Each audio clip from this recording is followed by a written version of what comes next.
Hi everyone, welcome to TGPSC exams. మనం previous వీడియోలో అసఫ్ జాహీల టాపిక్లోని మీర్ మెహబూబ్ అలీ ఖాన్ అనే నిజాం గురించి మనం 375 బిట్ దాకా డిస్కస్ చేసామండి. ఇప్పుడు మనం 376 బిట్ నుంచి డిస్కస్ చేస్తాం. 376 బిట్ వచ్చేసరికి నిజామియా అబ్జర్వేటరీ స్థాపకుడు ఎవరు? మనం ఆల్రెడీ ప్రీవియస్ వీడియోలో 375 బిట్ ఏంటంటే నిజామియా అబ్జర్వేటరీ మన దేశంలో ఎన్నవది ఎప్పుడు స్థాపించారంటే 1908లో స్థాపించారండి. ఎన్నవది దేశంలో అంటే మూడవదండి. మరి దీని స్థాపకుడు ఎవరు అని అంటే నవాబ్ జాఫర్ జంగ్ అండి. నవాబ్ జాఫర్ జంగ్. ఈ జాఫర్ జంగ్ అనే అతను 1901లో ఒక అబ్జర్వేటరీని స్థాపించాడండి. ఒక అబ్జర్వేటరీని ఎక్కడ అంటే ఫిసల్ బండాలో అండి. ఇది 1901లో. తర్వాత 1908లో నిజామియా అబ్జర్వేటర్ని స్థాపించాడండి. ఎన్నోది ఇది దేశంలో అంటే మూడవదండి. నెక్స్ట్ 377 బిట్ వచ్చేసరికి చెంచల్గూడ జైలు నిర్మాణం ఎప్పుడు జరిగింది? ఇవి మనము ఈ చెంచల్గూడ జైలు నిర్మాణము తర్వాత వచ్చి కొన్ని రిఫార్మ్స్ అనేవి మనం ఆల్రెడీ సాలార్జంగ్ వన్ యొక్క సంస్కరణలో భాగంగా మనం చదువుకున్నామండి. సో ఆయన సాలార్జంగ్ వన్ అనే అతను దివాన్గా ముగ్గురి నిజాంల దగ్గర పనిచేశాడు కదండి. అందులో ఈ మీర్ మెహబూబ్ అలీ ఖాన్ కూడా ఒకరు. కాబట్టి మనకు అక్కడ సాలార్జంగ్ వన్ రిఫార్మ్స్లో భాగంగా చదువుకుంటాము. అదేవిధంగా ఇప్పుడు మీర్ మెహబూబ్ అలీ ఖాన్ టైం పీరియడ్లో కూడా ఈయన రిఫార్మ్స్ ఇక్కడ మనకు వస్తాయండి. సో ఇవి ఇంపార్టెంట్. మళ్ళీ ఒకసారి చూసుకుందాం. 377 బిట్ వచ్చేసరికి చెంచల్గూడ జైలు నిర్మాణం ఎప్పుడు జరిగిందంటే 1876 అండి. నెక్స్ట్ 378 బిట్ వచ్చేసరికి బాగ్యే ఆమ్ నిర్మాణం ఎప్పుడు జరిగిందంటే 1873. బాగ్యే ఆమ్ అంటే పబ్లిక్ గార్డెన్ అండి. నెక్స్ట్ 379 వచ్చేసరికి సతీ సహగమన దురాచారం నిషేధం ఎప్పుడు జరిగింది? ఈ సతీ సహగమన దురాచార నిషేధం ఎప్పుడు జరిగిందంటే 1874 అండి. ఇప్పుడు ఇవన్నీ మన నిజాం రాజ్యంలో జరిగిన సంస్కరణలో భాగం అండి. సో ఇది 1874లో సతీ సహగమన దురాచార నిషేధం అనేది మన నిజాం రాజ్యం జరిగింది. ఇయర్ 1874. 380 వచ్చేసరికి తొలి జనగణన హైదరాబాద్ సంస్థానంలో ఎప్పుడు జరిగింది? తొలి జనగణన ఎప్పుడు జరిగిందంటే 1881 అండి. నెక్స్ట్ నిజాంల విద్యా విధానంలో గొప్ప మైలురాయి ఎప్పుడు జరిగింది అని అంటే విద్యా విధానంలో అంటే నిజాంలో విద్యా విధానంలో గొప్ప మైలురాయిగా ఏ సంవత్సరం నిలిచిపోతుందంటే 1884 నిలిచిపోతుందండి గొప్ప మైలురాయిగా ఈ విద్యా విధానంలో. ఎందుకు విద్యా విధానంలో ఇది గొప్ప మైలురాయి ఈ సంవత్సరం అంటే ఇదే సంవత్సరం 1884లో మనకు నిజాం ఏం చేశాడంటే విద్యాశాఖకి 2.5 lakhsని బడ్జెట్గా ప్రకటించాడండి. విద్యాశాఖ కోసమే 2.5 lakhs అంటే 1884లో అన్ని సంవత్సరాల బ్యాక్ 2.5 lakhs అనేది చాలా గ్రేట్ అమౌంట్. సో అంత పెద్ద మొత్తంలో మనీని విద్యాశాఖ కింద కేటాయించాడు కాబట్టి బడ్జెట్లో.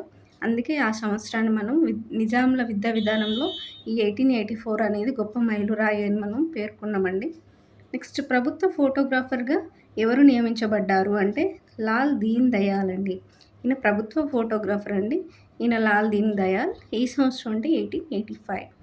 నెక్స్ట్ బిట్ వచ్చేసరికి ఇరిగేషన్ బోర్డు నిర్మాణం ఎప్పుడు జరిగింది అంటే 1888 అండి. నెక్స్ట్ బిట్ వచ్చేసరికి ప్రత్యేక నీటిపారుదల శాఖ ఏర్పాటు సంవత్సరము అండ్ దాని యొక్క చీఫ్ ఇంజనీర్ ఎవరు? ప్రత్యేక నీటిపారుదల శాఖ ఏర్పాటేమో 1897లో జరిగిందండి. దీని యొక్క చీఫ్ ఇంజనీర్ ఎవరంటే రోజ్ అలెన్. నెక్స్ట్ 385 బిట్ వచ్చేసరికి 6వ నిజాం నిర్మించినవి. సో ఈ మీర్ మెహబూబ్ అలీ ఖాన్ నిర్మించినవి ఇంకేంటి అంటే ఒకటి మోండా మార్కెట్ అండి. Next parade ground, next Gymkhana ground, 4th Bollaram golf course. మొత్తం 4 అండి ఈయన నిర్మించినవి. Monda market, parade ground, Gymkhana ground, Bollaram golf course. Next bit వచ్చేసరికి హైదరాబాద్లో first medicine degree women holder ఎవరు? హైదరాబాద్లో first medicine degree women holder. మెడిసిన్లో డిగ్రీ చేసిన ఫస్ట్ ఉమెన్ హోల్డర్ ఎవరు అని అంటే ఎడిత్ బోర్డ్మ్యాన్. ఎవరంటే ఈమె ఎడిత్ బోర్డ్మ్యాన్. నెక్స్ట్ బిట్ వచ్చేసరికి మొదటి హైదరాబాద్ క్లోరోఫామ్ కమిషన్ ఏర్పాటు సంవత్సరం ఎప్పుడు జరిగింది? సో హైదరాబాద్ క్లోరోఫామ్ కమిషన్ అనేటివి 2 ఉన్నాయండి. ఫస్ట్ వచ్చేసరికి మనకి 1888లో జరిగింది. ఏ సంవత్సరం అంటే ఎవరి కాలంలో అంటే 6వ నిజాం అండి. సంవత్సరం వచ్చేసరికి 1888. ఈ మొదటి హైదరాబాద్ క్లోరోఫార్మ్ కమిషన్‌కి నేతృత్వం వహించింది ఎవరు? నేతృత్వం వహించింది ఎడ్వర్డ్ లావ్రీ అనే అతను అండి. ఎడ్వర్డ్ లావ్రీ అనే అతను 1888లో ఏర్పడిన మొదటి హైదరాబాద్ క్లోరోఫార్మ్ కమిషన్‌కి ఈయన నేతృత్వం వహించాడండి. ఎవరి హయాంలో ఈ ఫస్ట్ హైదరాబాద్ క్లోరోఫార్మ్ కమిషన్ ఏర్పాటు జరిగిందంటే 6వ నిజాం మీర్ మెహబూబ్ అలీ ఖాన్. నెక్స్ట్ వచ్చేసరికి రెండవ హైదరాబాద్ క్లోరోఫార్మ్ కమిషన్ ఏర్పాటు ఎప్పుడు జరిగింది? So, first Hyderabad chloroform commission మనం 1888 అని అనుకున్నాం గదండీ! సో, సెకండ్‌ది ఎప్పుడు జరిగిందంటే ఆ నెక్స్ట్ ఇయరే 1889లోనే జరిగిందండి. దీనిలో మహిళా సభ్యురాలు ఎవరు అంటే రూపాబాయి పుర్దోంజీ. సో, ఇందులో ఇంపార్టెంట్ అండి ఈమె ఒక మహిళా సభ్యురాలు గూడా ఉంది. ఈ రెండవ హైదరాబాద్ క్లోరోఫార్మ్ కమిషన్‌లో. ఎవరు ఆమె అంటే రూపాబాయి ఫుద్దోంజీ. సో, ఈ రూపాబాయి ఫుత్తోంజీ అనే ఆవిడని వరల్డ్‌లోనే ఫస్ట్ అనస్థీషియా డాక్టర్ అండి. ఈ రూపాబాయి ఫుద్దోంజీ వరల్డ్‌లోనే first anaesthesia doctor. Next 390 bit వచ్చేసరికి వరంగల్ ఇండస్ట్రియల్ స్కూల్ ఎప్పుడు ఏర్పడిందంటే 1890 అండి. 391 బిట్ వచ్చేసరికి అసఫియా గ్రంథాలయం ఏర్పాటు సంవత్సరము. ఈ అసఫియా గ్రంథాలయం అనేది ఏ సంవత్సరంలో ఏర్పడిందంటే 1891 అండి. స్థాపించింది ఎవరంటే సయ్యద్ హుస్సేన్ బిల్గ్రామీ. ఎవరు అంటే సయ్యద్ హుస్సేన్ బిల్గ్రామీ. నెక్స్ట్ బిట్ వచ్చేసరికి ఈ అసఫియా గ్రంథాలయం యొక్క మరో పేరు ఏంటంటే స్టేట్ సెంట్రల్ లైబ్రరీ. సో, ఇక్కడ మనం గుర్తుంచుకోవాల్సింది ఏంటంటే ఎవరు స్థాపించారు? ఎప్పుడు స్థాపించారు? ఇప్పుడు దానికి ఉన్న మరో పేరు ఏంటి అనంటే స్థాపించింది 1891లో అండి. ఈ అసఫియా గ్రంథాలయము. ఎవరు స్థాపించారంటే సయ్యద్ హుస్సేన్ బిల్గ్రామీ అండి. ఇప్పుడు దీనికున్న మరో పేరు ఏంటంటే స్టేట్ సెంట్రల్ లైబ్రరీ అండి. ఈ స్టేట్ సెంట్రల్ లైబ్రరీని అసఫియా గ్రంథాలయము. నెక్స్ట్ 393 బిట్ వచ్చేసరికి మీర్ మెహబూబ్ అలీ ఖాన్ భార్య సర్దార్ బేగం కోసం సర్దార్ మహల్ ఏర్పాటు ఎప్పుడు జరిగిందంటే 1900లో జరిగిందండి. ఇది యూరోపియన్ శైలిలో ఉంది. ప్రస్తుతం దీన్ని మ్యూజియంగా వాడుతున్నారండి. ఈ సర్దార్ బేగం కోసం ఏర్పాటు చేసిన మహల్ ఈ సర్దార్ మహల్. ఎవరు ఏర్పాటు చేశారంటే మీర్ మెహబూబ్ అలీ ఖాన్. ఏ ఇయర్‌లో అంటే 1900. మనకి నెక్స్ట్ బిట్ వచ్చేసరికి 394. హైదరాబాద్ సంస్థాన మొదటి ఆస్థాన కవి ఎవరు? హైదరాబాద్ సంస్థాన మొదటి ఆస్థాన కవి ఎవరు అనంటే దాగ్ దెల్వి అండి. ఏ ఇయర్‌లో ఈయనను నియమించారంటే 1901. నెక్స్ట్ 395 బిట్ వచ్చేసరికి హైదరాబాద్ సంస్థాన రెండవ ఆస్థాన కవి ఎవరు? ఫస్ట్ ఆస్థాన కవి దాగ్ దెల్వి. రెండవ ఆస్థాన కవి వచ్చేసరికి జలీల్ మానిక్ పూరి. ఎవరంటే జలీల్ మానిక్ పూరి. నెక్స్ట్ 396 బిట్ వచ్చేసరికి ఎర్రగడ్డ మెంటల్ హాస్పిటల్ నిర్మాణం ఏ ఇయర్‌లో జరిగింది? ఎర్రగడ్డ మెంటల్ హాస్పిటల్ నిర్మాణము ఇది లేటెస్ట్‌గా జరిగింది కాదండి. 1908 అంటే బిఫోర్ ఇండిపెండెన్సే మనకు 1908లో అంటే మీర్ మెహబూబ్ అలీ ఖాన్ టైంలోనే మనకి ఎర్రగడ్డ మెంటల్ హాస్పిటల్ నిర్మాణం జరిగిందని గుర్తుంచుకోవాలండి. సో, ఏ ఇయర్ అంటే 1908. 397 బిట్ వచ్చేసరికి మలేరియా వ్యాధిపై పరిశోధనలు చేసినది ఎవరు? సో, మలేరియా వ్యాధిపై పరిశోధనలు చేసిన వ్యక్తి ఎవరు అంటే సర్ రోనాల్డ్ రాస్.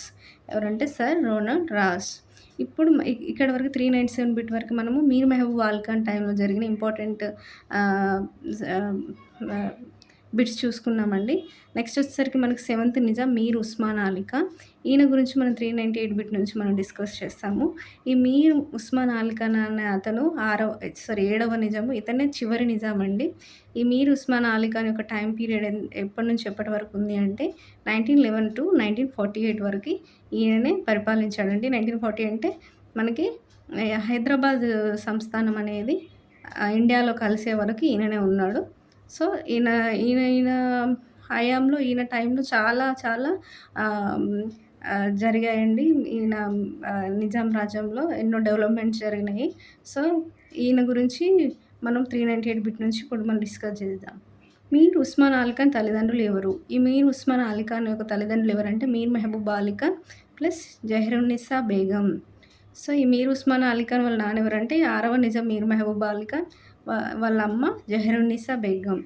399 బిట్ వచ్చేసరికి జహీరున్నీసా బేగంపై ప్రేమతో రోడ్డు రవాణా సంస్థను ఉమ్మడి ఏపీకి అప్పగించినప్పుడు బస్సు నంబర్‌లో మొదటి అక్షరం జెడ్ ఉండాలని అని అడిగింది ఎవరు అనంటే ఈ మీర్ ఉస్మాన్ అలీ ఖాన్ అండి. అంటే వాళ్ళ అమ్మ మీద ప్రేమతో జహీరున్నీసా బేగంలో ఇంగ్లీష్‌లో స్టార్టింగ్ లెటర్ జెడ్ కదా అండి.